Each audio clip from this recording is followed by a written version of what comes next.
Welcome students once again. एक छोटा सा टॉपिक, एक छोटा सा चैप्टर छूट गया था जिसको मुझे क्लास 12th के सिलेबस को शुरू करते साथ ही पढ़ाना चाहिए था एज अ फर्स्ट चैप्टर, किंतु स्टूडेंट्स की डिमांड थी कि भाई फाइल हैंडलिंग हमें पहले पढ़ा दिया जाए, इसलिए मैंने उस चैप्टर को स्किप करते हुए फाइल हैंडलिंग को पहले कवर किया। और वो चैप्टर आप देख सकते हैं, दैट इज फंक्शंस। फंक्शंस छोटा सा चैप्टर है, इंपॉर्टेंट है दो कारण से। आपको जितनी भी कोडिंग के क्वेश्चंस लिखने के लिए मिलेंगे ना, वो सारे के सारे आपको फंक्शंस में ही बना के लिखने होंगे, नंबर वन। नंबर टू, जो क्वेश्चंस आंसर्स और एमसीक्यूज वगैरह जो क्वेश्चंस होते हैं उनमें भी आपको फंक्शन के क्वेश्चंस मिल सकते हैं, पूरी संभावना रहती है। तो शुरू करते हैं फंक्शंस इन पाइथन। अब फंक्शंस में थ्योरी और प्रैक्टिकल ये दोनों मैं साथ साथ लेते हुए चलता हूँ। थ्योरी भी मैं आपको प्रैक्टिकल के माध्यम से ही पढ़ाऊंगा। कई ऑथर्स बोलते हैं कि फंक्शंस दो प्रकार के होते हैं, टाइप्स ऑफ फंक्शंस टू, और कई ऑथर्स इसको तीन प्रकार का मानते हैं। कोई बात नहीं, दो हो या तीनों, हम लोग देखेंगे तीनों प्रकार के फंक्शंस। मैंने यहाँ पे एक मॉड्यूल को इंपोर्ट किया, मैथ मॉड्यूल को, और एक वेरिएबल बनाया जिसकी वैल्यू हमने रखी 33.6, और जहाँ पे हमने फंक्शन यूज किया प्रिंट, उसमें लिखा the nearest integer to 33.6 is, और इसके बाद end is equal to empty string दे दिया, जिससे कि दोनों आउटपुट हमारे एक ही लाइन में आ जाए। दूसरा प्रिंट स्टेटमेंट लिखा या प्रिंट फंक्शन लिखा, और यहाँ पे हमने कॉल किया एक फंक्शन को, उसका नाम है टेल, और हमने एक्स की वैल्यू उसमें पास कर दी ऐसा पैरामीटर। इस फंक्शन ने हमको वैल्यू रिटर्न करके दिया, that will be the answer. Run करते हैं इसको, और ये हमको आंसर मिल गया 34 is the nearest integer value to 33.6। फिलहाल मैं आपको सेल फंक्शन नहीं पढ़ा रहा था, मुझे तो आपको बताना है फंक्शंस और उनके विषय में आवश्यक बातों को। अब इसको मैं एक प्रकार से और भी कर सकता था कि मैं एक वेरिएबल बनाता और उसमें ये वैल्यू रख लेता, x की वैल्यू जो फंक्शन कन्वर्ट किया टुवर्ड्स नियरेस्ट इंटीजर, ये रिटर्न हुआ, और ये आंसर जो हमारा फंक्शन रिटर्न कर रहा है इसको हमने रख दिया एक वेरिएबल में। अब ये शब्द जो रिटर्न कर रहा है आर्ग्यूमेंट से, पैरामीटर से, फिलहाल मैं बोल रहा हूँ, आप को थोड़ा सा लग रहा होगा कि मुझे समझ में नहीं आ रही चीज, कोई बात नहीं, बस ध्यान से देखते रहिए, मैं आपको पूरा का पूरा एक एक चीजों को समझाऊंगा अच्छे ढंग से। फिलहाल मैं ये टर्म्स यूज कर रहा हूँ, बस आप देखते रहो कि चीजें हो रही हैं। और उसके बाद मैंने प्रिंट फंक्शन का यूज किया, प्रिंट फंक्शन, एंड यहाँ पे इस आंसर वेरिएबल को यूज कर लिया। ठीक, आंसर तो वही होगा दोनों केसेस में, यहाँ पर भी वही आंसर होगा। तो ये जो 5 लाइन का छोटा सा मैंने प्रोग्राम बनाया, इसमें आपने दो प्रकार के फंक्शंस को देखा। पहला कौन सा था फंक्शन? ये फंक्शन था प्रिंट। इस फंक्शन को यूज करने के लिए किसी मॉड्यूल वगैरह का आपको इंपोर्ट नहीं करना पड़ा। बहुत सारे ऐसे फंक्शंस होते हैं जिनके लिए आप कोई मॉड्यूल इंपोर्ट नहीं करते हैं, इनको हम कहते हैं बिल्ट इन फंक्शंस।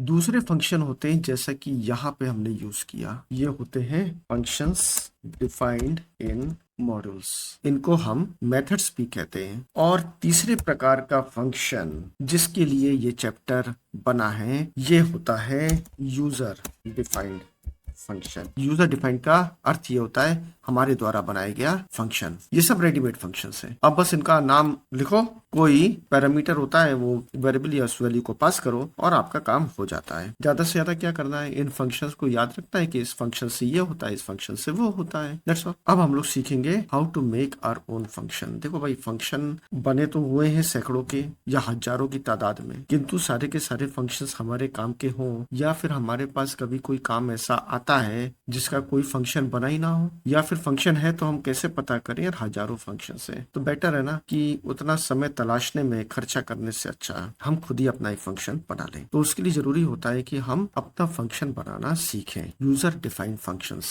अब चलते हैं थोड़ी सी थ्योरी को भी देख लेते हैं। थ्योरी कहती है function is a independent block of statements और अ सब प्रोग्राम। फंक्शन क्या होता है? एक स्वतंत्र ब्लॉक होता है, इसके अंदर कुछ स्टेटमेंट्स होते हैं, इनको हम सब प्रोग्राम भी कहते हैं। प्रैक्टिकल करके देखते हैं। अब इसी सेम काम को मैं यूजर डिफाइंड फंक्शन के रूप में बना के तैयार करता हूँ। फंक्शन की कैरेक्टरिस्टिक्स में अभी हमने पहली लाइन पढ़ी है, वो ये है कि फंक्शन एक इंडिपेंडेंट ब्लॉक ऑफ स्टेटमेंट होता है, अपने आप में एक सब प्रोग्राम होता है एक। अब देखिए मैंने यहाँ पे लिखा डेफ। जब भी हम फंक्शन की शुरुआत करते हैं तो DEF नाम का ये कीवर्ड का यूज करते हैं और एक नाम लिखते हैं। तो फंक्शन का नाम मैंने रखा फाइंड इंट। अब ये नाम सोचना होगा और इसके लिए आप उन्हीं नियमों का, उन्हीं रूल्स को फॉलो करेंगे जो कि वेरिएबल नेमिंग के होते हैं। इसके बाद पेयर ऑफ पैरेंथेसिस और एक कोलन। कोलन लिखते साथ आप एंटर प्रेस करेंगे और आपको बाकी स्टेटमेंट्स यहाँ पर करने होंगे इंडेंट फंक्शन के अंदर, जो कि बनाएंगे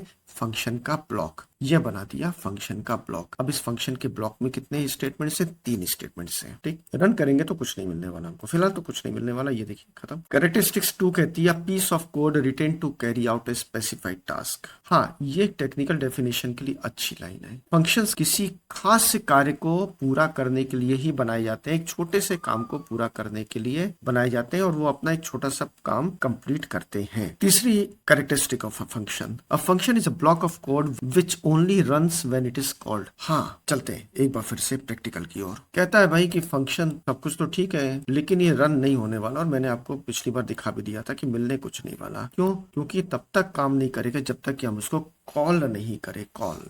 देखो, कॉल करने के लिए क्या करना पड़ता है? फंक्शन का नाम लिखिएगा, तो इसका मतलब है फंक्शन को हमने कॉल कर लिया, बस इतना ही। कोई कोलन सेमीकोलन कुछ नहीं, कॉलिंग फंक्शन का नाम लिखा और फंक्शन कॉल हो गया, बुला लिया गया। यह है हमारा मेन। और कोई भी प्रोग्रामिंग लैंग्वेज हो, प्रोग्राम का एक्सिक्यूशन हमेशा मेन से ही शुरू होता है। और पाइथन में चूंकि मेन को हाइड कर लिया जाता है, लेकिन कंसेप्ट अपनी जगह पे वैसे ही रहता है। मेन तो आपको लिखना ही होगा, मीन्स आपको ऐसे स्टेटमेंट लिखने होंगे जहां से आपके प्रोग्राम की शुरुआत होती है, और वो होते हैं लेफ्ट मोस्ट इंडेंट, सबसे लेफ्ट में। तो पहला स्टेटमेंट जो सबसे लेफ्ट में हमारे पास है वो ये है, और यहीं से हमारे प्रोग्राम का एक्सिक्यूशन शुरू होगा। अब ध्यान से सुनिए, जब हमने फंक्शन का नाम लिखा तो फंक्शन कॉल हो गया। कॉल होने का मतलब ये हुआ कि कंट्रोल ने अपने करंट ब्लॉक को छोड़ दिया। करंट ब्लॉक क्या था? मेन का ये मॉड्यूल या मेन का ये फंक्शन, जिसके अंदर इस समय हमारा कंट्रोल था। कंट्रोल ने इसको छोड़ दिया और कहाँ गया? निकल के गया इस फंक्शन के अंदर। नेम बिल्कुल सेम होना चाहिए, वरना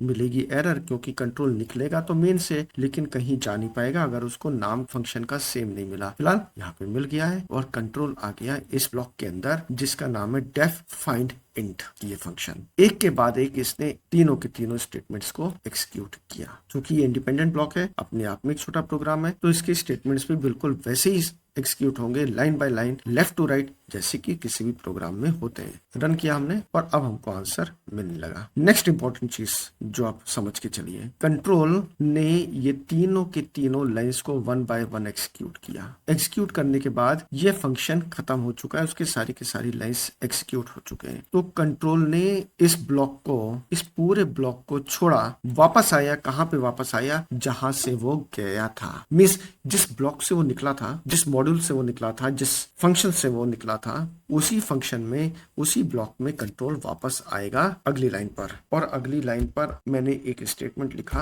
आउटपुट मैं आपको बाद में दिखाऊंगा। सो एक्सप्लेन करता हूं मैं इस प्रोग्राम को। पहली line, calling of the function, control निकला, दोनों नाम बिल्कुल सेम है, कंट्रोल अंदर आया, एक लाइन प्रिंट हुआ आउटपुट स्टेटमेंट में ये, फिर उसके बाद ये एक्सिक्यूशन हुआ और उसके बाद ये प्रिंट हुआ। अब कंट्रोल सारे काम को कर लिया, फंक्शन खत्म हो चुका है, वापस आया, वापस कॉपी आया, अगली लाइन पर आया और अब ये प्रिंट होगा एंड ऑफ द प्रोग्राम। इसका मतलब है पहला आउटपुट हमको मिलेगा नियरेस्ट इंटीजर टू 33.6 इज 34, और उसके बाद हमको अंतिम जो लाइन मिलेगी आउटपुट में that is end of the program. ठीक, आगे बढ़ने से पहले एक बार फिर से क्विक रिकैप मैं करता हूँ flow of execution in a function call को। प्रोग्राम का एग्जीक्यूशन शुरू होता है हमेशा मेन से। पहली लाइन है call of the function, function को कॉल किया गया है। तो जैसे फंक्शन का कॉल आया, कंट्रोल अपने करंट ब्लॉक को छोड़ के फंक्शन के ब्लॉक के अंदर चला गया ये, और पहली लाइन एग्जीक्यूट किया, दूसरी लाइन एग्जीक्यूट हुई, and so on till the end of the function, आखिरी लाइन। और जब आखिरी लाइन फंक्शन की एग्जीक्यूट हो गई तो कंट्रोल वापस आया कहाँ पर? जिस ब्लॉक से निकला था उसके नेक्स्ट लाइन पर। इस लाइन को एग्जीक्यूट किया और इसके बाद हमारा प्रोग्राम हो गया बंद। तो ये था flow of execution in a function call. आगे इसकी आवश्यकता पड़ेगी, इसको आप समझ के चलें। अगला पड़ाव होगा हमारे पास आर्ग्यूमेंट्स और पैरामीटर्स। क्या होते हैं ये? एक्चुअल आर्ग्यूमेंट्स और फॉर्मल आर्ग्यूमेंट्स को भी मैं आपको बताऊंगा। इसके लिए हम लोग चलते हैं back to the practical session. अब इस प्रोग्राम को मैं मॉडिफाई करने जा रहा हूँ। एक्स की वैल्यू 33 थी, इसको मैं बना रहा हूँ first line of a program. और इसके बाद मैंने क्या किया, x की वैल्यू को यहाँ पे रखा, मीन्स उस वेरिएबल का नाम ब्रैकेट्स के अंदर, पैरेंथेसिस के अंदर मैंने रखा। और जब कंट्रोल फंक्शन की कॉल पर निकला तो अपने साथ साथ x की वैल्यू की एक कॉपी ले गया, और यहाँ पे हमने उस वैल्यू की कॉपी को रिसीव कर लिया।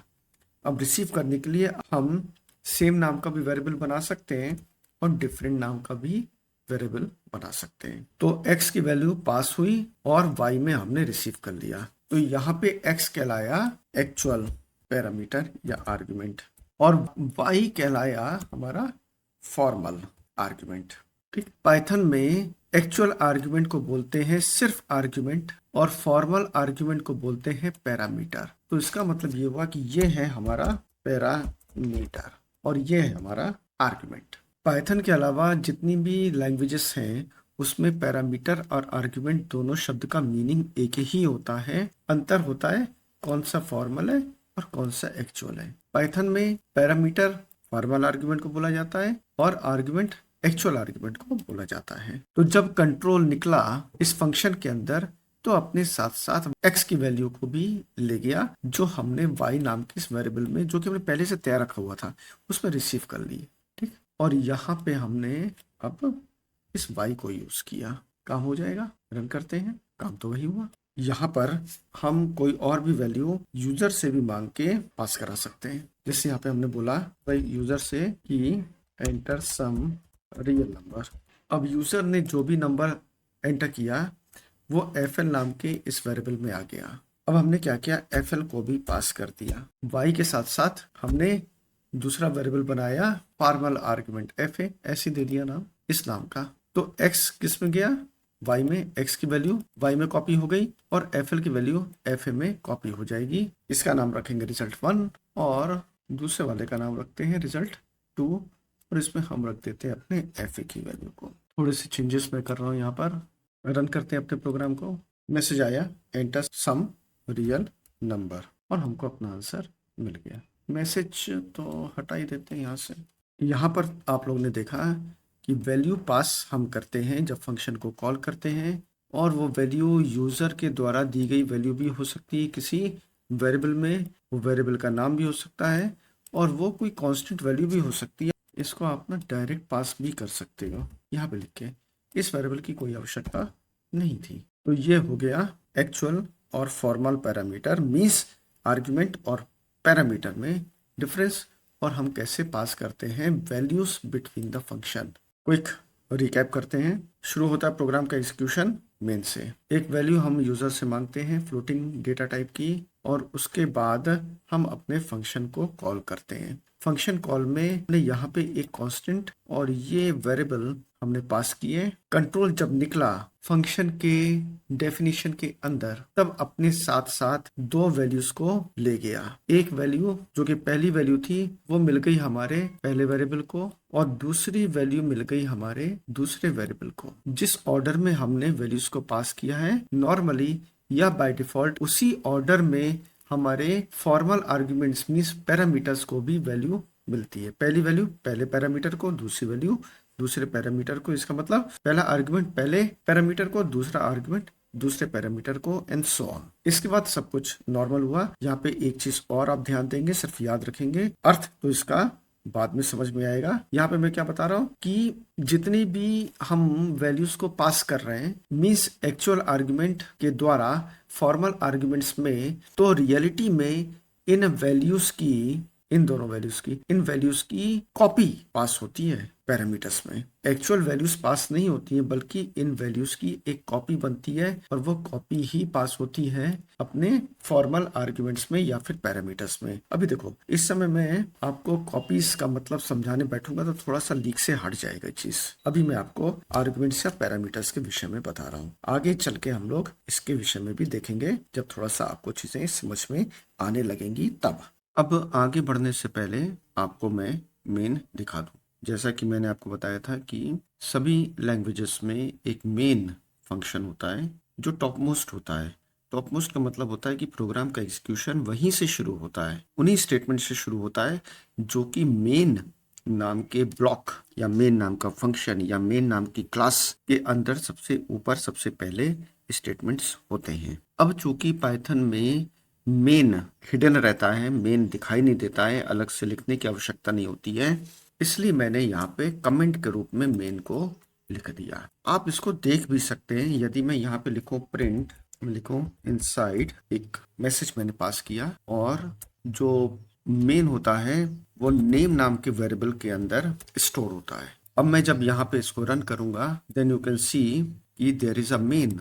रियल नंबर एंटर करने बोला है, चलो रियल नंबर पहले एंटर कर देते हैं। नाउ सी इनसाइड मेन, तो हम लोग मेन के अंदर ही हैं राइट नाउ, और हमारे इस नेम वेरिएबल ने बताया कि everything is happening inside the main, सभी कुछ जो घटित हो रहा है वो मेन में ही घटित हो रहा है। अब हम लोग देखते हैं टाइप्स ऑफ पैरामीटर्स या फिर टाइप्स ऑफ आर्गुमेंट्स। क्या देखने जा रहे हैं हम लोग?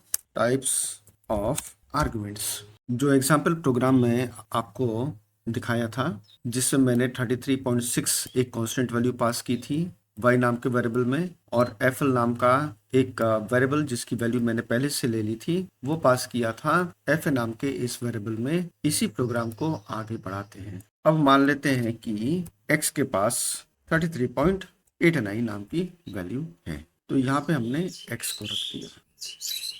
तो इस प्रोग्राम में क्या होगा, x की वैल्यू जाएगी y में और fl की वैल्यू जाएगी fa में। क्लियर हो रहा है?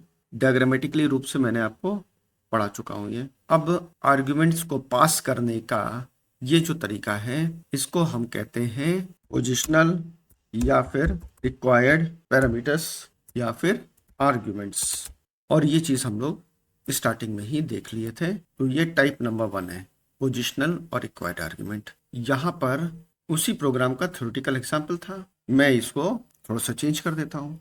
स्लाइड में मैं आ गया हूँ आपको समझाने के लिए। x की वैल्यू y में कॉपी हो जाएगी लेफ्ट से चलते हुए, जो भी पहला आर्ग्यूमेंट होगा वो पहले पैरामीटर में कॉपी हो जाएगा।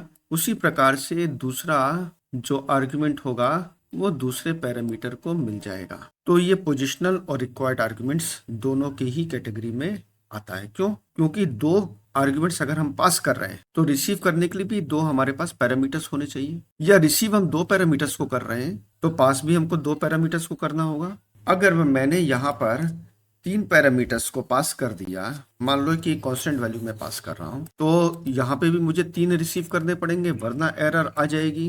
क्या दे रहे हैं यहाँ पे?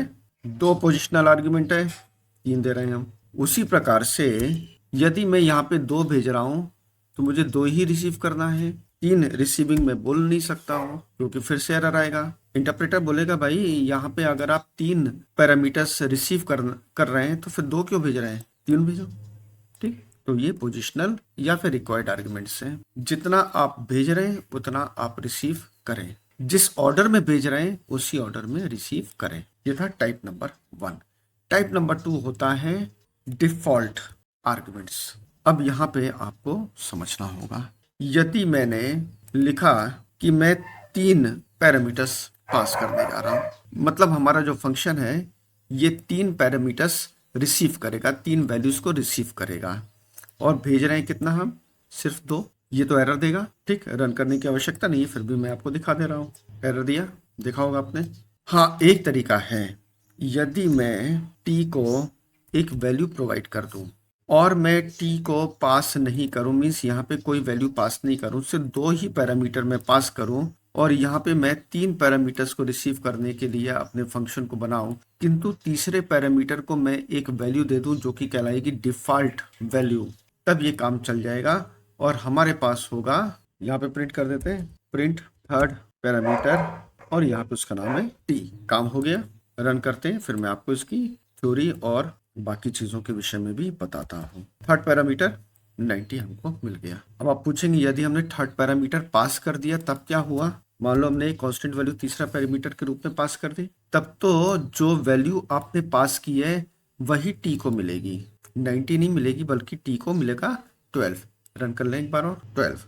दैट्स वाई इसको कहते हैं डिफॉल्ट आर्ग्यूमेंट्स या डिफॉल्ट आर्ग्यूमेंट। अगर आपने थर्ड पैरामीटर पास किया तो वो वैल्यू मिलेगी आपके थर्ड पैरामीटर को, मींस थर्ड आर्ग्यूमेंट अगर आपने पास किया तो थर्ड पैरामीटर को वही वैल्यू मिलेगी, और यदि आपने मिस कर गए, नहीं भेजी, तो फिर वो वैल्यू थर्ड पैरामीटर को मिलेगी जो कि यहाँ पे हमने सेट कर दी है अपनी फंक्शन की डेफिनेशन में। ठीक, अब यहाँ पे एक रूल आप समझो और बहुत इंपॉर्टेंट है ये रूल, कि जब भी डिफॉल्ट वैल्यू आपको सेट करनी है किसी पैरामीटर की, वो हमेशा ट्रेलिंग पैरामीटर होना चाहिए। क्या होना चाहिए? ट्रेलिंग, लास्ट का, पीछे का।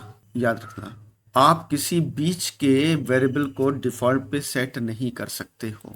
मान लो कि एफ ए को हम डिफॉल्ट पे सेट करना चाहें तो ऐसा नहीं हो सकता, भले ही हम यहाँ पर पैरामीटर्स बिल्कुल सही पास किए हो, किंतु ये नहीं हो सकता। क्या बोला है एरर में? Parameter without a default follows parameter with a default. बहुत ही सिंपल और बहुत ही अच्छे एरर मैसेजेस हैं पाइथन में, नो डाउट, बिल्कुल कंफ्यूज नहीं करते और बिल्कुल सही एरर आपको प्रोवाइड करते हैं। अब यहाँ पे ये क्या बोल रहा है? Followed by non default. देखिए, आपको किसी मिड के या स्टार्टिंग के किसी भी आर्ग्यूमेंट को यहाँ पे पैरामीटर डिफॉल्ट पे सेट करना है तो हमेशा याद रखना होगा कि उसके राइट हैंड साइड के सारे पैरामीटर्स डिफॉल्ट पे सेट हो चुके हैं। फॉर एग्जाम्पल, यदि हमने एफ ए के राइट के सारे वेरिएबल्स को, यहाँ पे टी है, उसको डिफॉल्ट पे सेट कर दिया, तब तो आप इसको डिफॉल्ट पे सेट कर सकते हो, डिफॉल्ट वैल्यू पे। ये बिल्कुल सही है, क्योंकि एफ ए नाम के इस पैरामीटर के राइट हैंड साइड में जितने भी पैरामीटर हैं वो सबके सब डिफॉल्ट पे सेट हो चुके हैं। फिलहाल यहाँ पर एक है, ये बिल्कुल सही, यहाँ पे कोई एरर नहीं आएगा।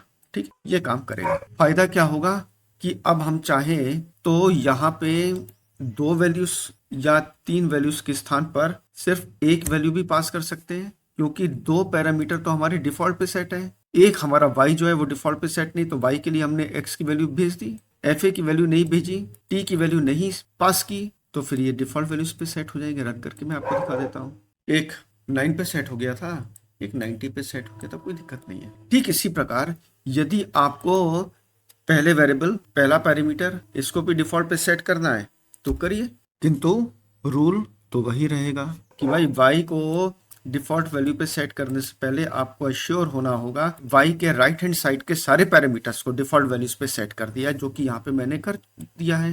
ये सही है। अब ऐसी हालत में आप तीनों वैल्यूज को पास करिए, वेल कोई दिक्कत नहीं है, आपकी पास की हुई वैल्यूज y, एफ ए और t को मिलेगी। और यदि आपने कुछ भी नहीं पास किया और सारे के सारे पैरामीटर्स आपके डिफॉल्ट पे पहले से सेट है, तो मत पास करिए कुछ, डिफॉल्ट वैल्यूज उनको मिल जाएंगी। इन पैरामीटर्स को सबके सबको डिफॉल्ट वैल्यूज मिल गई। ये था फंक्शन विद डिफॉल्ट आर्ग्यूमेंट्स। जो रूल्स थे और जैसे इनको हमको यूज करना है ये मैंने आपको बता दिया। ध्यान रखिएगा, थोड़ा सा इंपॉर्टेंट है ये।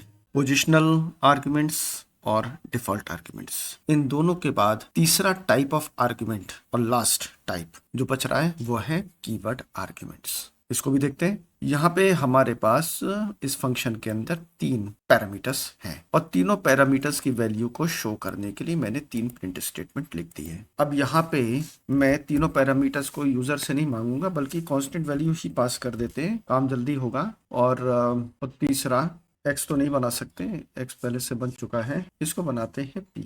इसके बाद अपने फंक्शन को कॉल करने के लिए हम उसका लिखते हैं नाम और तीनों वेरिएबल्स को 1 बाय 1 भेज देते हैं। ये था पोजिशनल पैरामीटर्स वाला फंडा, जिससे कि x की वैल्यू चली जाए y में, fl की वैल्यू चली जाएगा fa में और p की वैल्यू चली जाएगी t में। जिस ऑर्डर में हमने यहाँ पे अपने वैल्यूज को पास की हैं, अपने आर्ग्यूमेंट्स को लिखा है, उसी ऑर्डर में वो पैरामीटर्स को एक एक करके मिल जाएंगी। यही था पोजिशनल पैरामीटर्स। अब मैंने बोला कि नहीं भाई, यहाँ पे क्या करो, x की वैल्यू y में जाएगी और fl की वैल्यू जाएगी fa में और p की वैल्यू जाएगी t में। कोई दिक्कत नहीं, चली जाएगी। इसके पहले भी वही हो रहा था पोजिशनल आर्ग्यूमेंट में, अभी भी वही होगा। और ये y को 23.4 मिल गई, fa को 45.999 मिल गई और t को 1 वैल्यू मिल गई। अब इससे फायदा क्या होगा? फायदा ये होगा कि आप इनको किसी भी ऑर्डर में आप लिख दो। मैंने यहाँ पे क्या किया, ऑर्डर चेंज कर दिया, इवन इसको भी मैंने बदल दिया, सब मैंने ऑर्डर इधर उधर कर दिए। इसके बाद भी p की वैल्यू t को ही मिलेगी यहाँ पर, और fl की वैल्यू fa को ही मिलेगी, x की वैल्यू y को ही मिलेगी, क्योंकि हमने यहाँ पे कीवर्ड्स सेट कर दिए हैं t, fa और y, और इनको हमने यहाँ पे यूज कर लिया। कीवर्ड्स से आप वो मत कंफ्यूज होइएगा जो पाइथन के कीवर्ड्स होते हैं। ना ना ना, यहाँ पे कीवर्ड्स का मतलब हुए इस प्रोग्राम में इस फंक्शन के लिए हमने जो कीवर्ड्स बनाए हैं, जो कीवर्ड्स रिजर्व कर लिए हैं, वो है टी, एफ ए और वाई, और इनको हम यूज कर रहे हैं। जब हम इन कीवर्ड्स को यूज करेंगे अपने पैरामीटर्स के साथ, तो फिर हम इस लिमिटेशन से निकल जाएंगे, इस शर्त से निकल जाएंगे कि भाई पोजीशन जो है वो वैसे ही होनी चाहिए हमारे पैरामीटर्स की और आर्ग्यूमेंट्स की। आप इनको किसी भी ऑर्डर में भेज दो, मिलेगा वो उसी वेरिएबल को या उसी पैरामीटर को जिसका यहाँ पे लिखा हुआ है नाम। रन करते हैं, वही चीज हुई, y को वही वैल्यू मिली जो हमने y के साथ भेजी थी, fa को भी और t को भी वही वैल्यू मिली। अब आप चाहें तो कोई डिफॉल्ट आर्ग्यूमेंट भी सेट कर सकते हो, कोई दिक्कत नहीं है। मत भेजो यहाँ पर t की वैल्यू, नहीं मिल जाएगी, डिफॉल्ट सेट कर दिए। नियम वही रहेंगे कि भाई जो भी आपका लास्ट पैरामीटर है डिफॉल्ट पे वही सेट होगा। तो ये हो गई हमारी कहानी खत्म। किसकी? की types of arguments in the Python user defined functions. Okay, अगला टॉपिक जो हम लोग पढ़ने जा रहे हैं वो होगा returning values from the functions. Function से वैल्यू रिटर्न क्या चीज होती है ये हम लोग देखेंगे। वंस अगेन, पहले प्रैक्टिकल बाद में थ्योरी।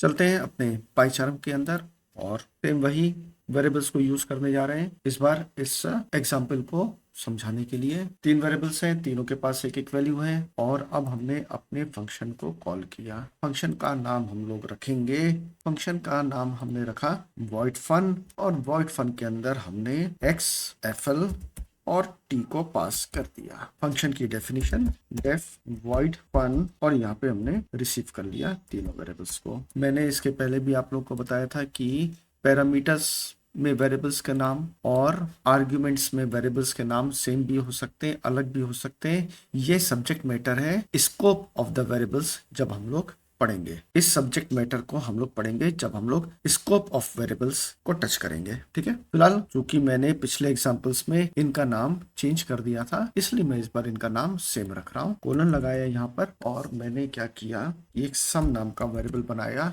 इसमें तीनों को ऐड कर दिया और उनका सम रख दिया इस सम नाम के वेरिएबल में। इसके बाद मैंने प्रिंट किया एक मैसेज के साथ, the sum of all parameters is equal to sum नाम के वेरिएबल में है। यहाँ पे t नहीं था, यहाँ पे p नाम का वेरिएबल था, तो हम p ही रखेंगे और p को इधर भी रख लेंगे। इसको भी ठीक कर लें, p। रन किया और हमको ये आंसर मिल गया। अब इस फंक्शन का नाम मैंने void fun क्यों रखा था? जब कोई फंक्शन किसी प्रकार की कोई वैल्यू रिटर्न नहीं करता है तो हम उसको कहते हैं void फंक्शन, और उसका दूसरा नाम नॉन फ्रूटफुल फंक्शन भी है। रिटर्न को मैं समझाता हूँ। देखो, हमारे इस फंक्शन ने एक काम किया, और वो काम था एक अरिथमेटिक एक्सप्रेशन मींस 3 पैरामीटर्स को ऐड करके उनका सम बना लेना। और उस सम को बना लेने के बाद मैंने उस वेरिएबल को यूज किया, उपयोग किया इसी फंक्शन के अंदर। इस फंक्शन के बाहर मुझे उसकी आवश्यकता थी ही नहीं, तो मैंने जो भी चाहे मैसेज को यूज कर लिया, प्रिंट करवाना था प्रिंट कर लिया। जब कंट्रोल वापस आया इस फंक्शन से तो खाली हाथ आया, कुछ लेके अपने साथ नहीं आया। जैसे जब कंट्रोल फंक्शन कॉल पर गया था फंक्शन के ब्लॉक में, फंक्शन की डेफिनेशन में, तो वो खाली हाथ नहीं गया था, अपने साथ x की वैल्यू, fl की वैल्यू और p की वैल्यू की कॉपी लेके गया था, और इन कॉपीज को, या हम सिंपल भाषा में कहेंगे कि इन वैल्यूज को वहां पे कॉपी कर दिया इन वेरिएबल्स में, पैरामीटर्स के। तो खाली हाथ ये नहीं गया था। इसी प्रकार से जब वो लौटा तो अपने साथ कुछ लेके नहीं आया, खाली हाथ लौटा, तो हम कहेंगे ऐसे फंक्शंस को void फंक्शंस, या फिर पाइथन में एक jargon और यूज होता है नॉन फ्रूटफुल फंक्शन। अच्छा, ठीक इसका उल्टा क्या होगा? ठीक उसका उल्टा होगा नॉन void फंक्शन, और यहाँ पे नॉन शब्द हट जाएगा और वो हो जाएगा फ्रूटफुल फंक्शन। इसका नाम भी हमने चेंज कर दिया कॉलिंग वाले फंक्शन का। फिलहाल सब कुछ वैसे ही है। अब यहाँ पर हम इसको हटाते हैं, यहाँ पे लिखते हैं, और इसके स्थान पे हम लिखेंगे एक कीवर्ड जिसका नाम है रिटर्न। हम यहाँ पे बोल रहे हैं अपने कंट्रोल को, इंटरप्रेटर के कंट्रोल को, कि भैया जब वापस जाना ना तो अपने साथ इसको ले जाना, इस वैल्यू को, और पहना देना इस वेरिएबल को, एस नाम के इस वेरिएबल को दे देना। नाम सिम भी रख सकते हैं, सम भी रख सकते हैं, कोई दिक्कत नहीं है। अब जैसा कि मैंने आपको पहले बताया था कि कंट्रोल जब किसी फंक्शन से रिटर्न होता है तो वो अपने ही ब्लॉक में वापस आता है, जहां से वो निकला था वहीं पे वापस आता है अगली लाइन में। किंतु यहाँ पे एक कैच है। अब जब आप इस स्टेटमेंट को देखेंगे तो यहाँ पे आपको एक छोटा सा असाइनमेंट ऑपरेटर दिखाई देगा। अब असाइनमेंट ऑपरेटर के लेफ्ट हैंड साइड में वेरिएबल होता है, ये नियम है, यहाँ पर भी है। असाइनमेंट ऑपरेटर के राइट हैंड साइड में एक वैल्यू होनी चाहिए, ये भी नियम है, किंतु यहाँ पर ऐसा नहीं है। इस केस में तो ऐसे ही था और इन तीनों केस में ऐसे ही था। असाइनमेंट ऑपरेटर के लेफ्ट हैंड साइड में वेरिएबल था, राइट हैंड साइड में एक सिंगल वैल्यू थी और वो single value left hand side के वेरिएबल को असाइन हो जाती थी। सब कुछ सही था। किंतु असाइनमेंट ऑपरेटर के राइट हैंड साइड में यहाँ पे एक एक्सप्रेशन है, एक अरिथमेटिक एक्सप्रेशन है। नियम तो होता क्या है ना कि नियम अनुसार तो यहाँ पे एक वैल्यू होनी चाहिए। अभी एक्सप्रेशन को हमारा पाइथन का इंटरप्रेटर इवेल्युएट कर लेता है, सॉल्व कर देता है और सॉल्व करने के बाद इसका आंसर, जैसे मैं यहाँ से कॉपी करके लेके आता हूँ, यहाँ पे इसका आंसर आ गया। अब नियम के अनुसार असाइनमेंट ऑपरेटर के राइट हैंड साइड में वैल्यू और लेफ्ट हैंड साइड में वेरिएबल होना चाहिए। ये हो गया। अब बड़े आराम से ये वैल्यू इस वेरिएबल को असाइन हो गई। ठीक इसी प्रकार से असाइनमेंट ऑपरेटर के राइट हैंड साइड में एक फंक्शन की कॉल है, तो ठीक है, कंट्रोल निकल के गया फंक्शन के अंदर। काम करके जब वापस लौटा तो उसके पास एक वैल्यू थी और वो वैल्यू वही थी। ये नियम फिर वही अपनी जगह पर आ गया। राइट हैंड साइड में वैल्यू हो गई और लेफ्ट हैंड साइड में वेरिएबल हो गया। मिल गई इस वेरिएबल को ये वैल्यू और बड़े आराम से ये प्रिंट भी कर देगा। रन करके मैं आपको दिखा देता हूँ, सेम वही आंसर आया। अब एक नियम और है कि भाई फंक्शन लेके तो कई सारी वैल्यूज अपने साथ जा सकता है और कई सारे पैरामीटर्स को ये अपनी इन वैल्यूज को असाइन कर सकता है, दे सकता है। कोई लिमिट नहीं है कि कितनी वैल्यूज आप भेज रहे हैं अपने फंक्शन के अंदर, मीन्स कितने आर्ग्यूमेंट आप पास कर रहे हो, 3, 4, 8, 10 जितने चाहो उतने पास कर दो, कोई लिमिट नहीं है। किंतु भाई जब कंट्रोल वापस आएगा ना तो एक ही वैल्यू ला सकता है अपने साथ। अच्छा, क्या होगा जब हम कई सारी वैल्यूज को रिटर्न करना चाहें? ये चारों की चारों को नियम अपनी जगह पे वही रहेगा, एक बार में एक वैल्यू। तब आपका इंटरप्रेटर इन सारी वैल्यूज को एक साथ बाय डिफॉल्ट कन्वर्ट कर देगा इनटू अ टपल। हो गया एक टपल, एक वैल्यू, एक डेटा टाइप रिटर्न कर दिया। सम एक टपल नाम का वेरिएबल हो गया और यहाँ पे आपको शो हो जाएगा टपल। देखिए सबकी सब वैल्यूज हमारी रिटर्न हो गई, लेकिन टपल के रूप में बाय डिफॉल्ट। आपने कुछ नहीं बोला यहाँ पे, इसलिए वो ऐसा हुआ। आप चाहते कि लिस्ट में हमारी वैल्यूज मींस लिस्ट के रूप में हमारी वैल्यूज रिटर्न हो, वेल कोई दिक्कत नहीं है, तब तो लिस्ट के रूप में ही सारी की सारी वैल्यूज हमारी हो गई रिटर्न। तो ये तरीका था कि यदि किसी समय किसी फंक्शन के अंदर more than one values return करनी पड़ी तो उसका भी एक रास्ता है, और वो रास्ता ये है कि भाई आप कुछ नहीं करोगे तो टपल में कन्वर्ट होकर रिटर्न हो जाएगी, या फिर आप चाहो तो उसको लिस्ट या किसी और डेटा टाइप में कन्वर्ट कर दो, भेज दो। तो ये छोटी सी कहानी थी फंक्शंस रिटर्निंग वैल्यूज की। फंक्शन रिटर्निंग वैल्यूज को समाप्त करने से पहले एक छोटी सी चीज और मैं आपको बताना चाहता हूँ। मान लो कोई फंक्शन कुछ भी नहीं रिटर्न करता है, मीन्स वो वॉइड फंक्शन है या नॉन फ्रूटफुल फंक्शन है। ऐसी स्थिति में हम उससे कुछ प्राप्त करना चाहते हैं और उसको शो भी करना चाहते हैं या उसको यूज भी करना चाहते हैं। रिटर्न कुछ नहीं कर रहा है, लेकिन फिर भी असाइनमेंट ऑपरेटर जबरदस्ती लगा के बैठे हुए हैं और बोलते भैया कुछ दो, कुछ लाओ, तो क्या लेके आएगा? वो लेके आएगा नन। देखो रिटर्न किया इसने नन। इसका मतलब नॉन फ्रूटफुल फंक्शंस या void functions by default none values return करते हैं। एक और एग्जांपल मैं आपको देता हूँ, यहाँ पे मैं क्लियर करता हूँ। मान लो अंदर का फंक्शन एक वैल्यू रिटर्न करता है, पाव नाम का ही फंक्शन है, 2 to the power 3। तो बड़े ही आराम से प्रिंट फंक्शन इस फंक्शन द्वारा रिटर्न की गई वैल्यू को शो कर देगा, जो कि 8 हो गई। अब हम इसको ऐसे भी लिखते थे, पहले फंक्शन को कॉल किया, दोनों पैरामीटर्स पास किए और फंक्शन ने कैलकुलेट किया इन दोनों पैरामीटर्स पे वैल्यू और उस आंसर को रिटर्न करके पी में रख लिया और इसके बाद हम पी को शो करवा देते थे। ठीक, आप चाहें तो इसको डायरेक्ट भी यहाँ पे लिख लेंगे, क्योंकि पाव नाम का फंक्शन वैल्यू रिटर्न करता है तो प्रिंट उस रिटर्न वैल्यू को डायरेक्टली आपको शो कर देगा।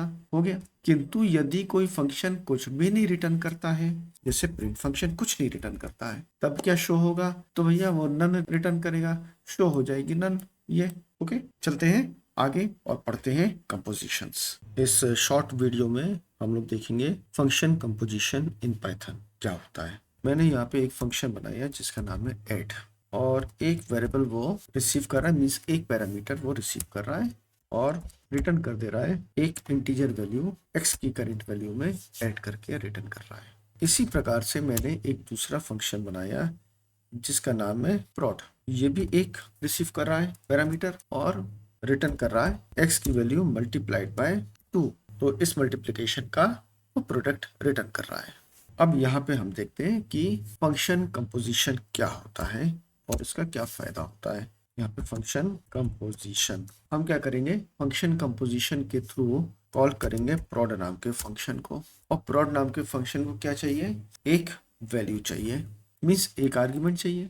अब यहाँ पर मैंने जब 12 भेजा तो x की वैल्यू 12 हो गई और आंसर रिटर्न हुआ 12 इंटू 2। किंतु यहाँ पर मैं 12 भेजने की बजाय ऐड फंक्शन को कॉल करता हूँ और यहाँ पे मैं भेजता हूँ, होगा क्या कि ऐड फंक्शन कॉल होगा, सबसे पहले 10 की वैल्यू x की वैल्यू बनेगी और ये 12 होके रिटर्न हो जाएगी। जब ये 12 होके रिटर्न हुई तो यहाँ पे हो गया 12 और ये 12 गया x की वैल्यू में, मीन्स इस पैरामीटर x में, और यहाँ पे 12 मल्टीप्लाइड बाय 2 हमको आंसर मिलेगा और इस आंसर को हम अपने वेरिएबल में कलेक्ट कर लेंगे, प्रिंट करवा देंगे। इसको रन किया, 24 इसका आंसर। छोटा सा एग्जांपल था फंक्शन कंपोजिशन इन पाइथन। अब चलते हैं और देखते हैं theory.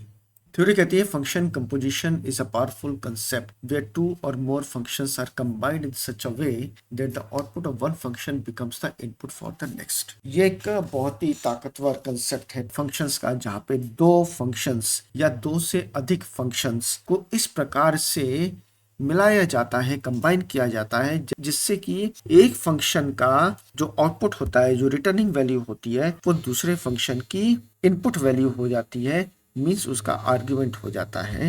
It allows for the creation of complex functionality from simple reusable building blocks.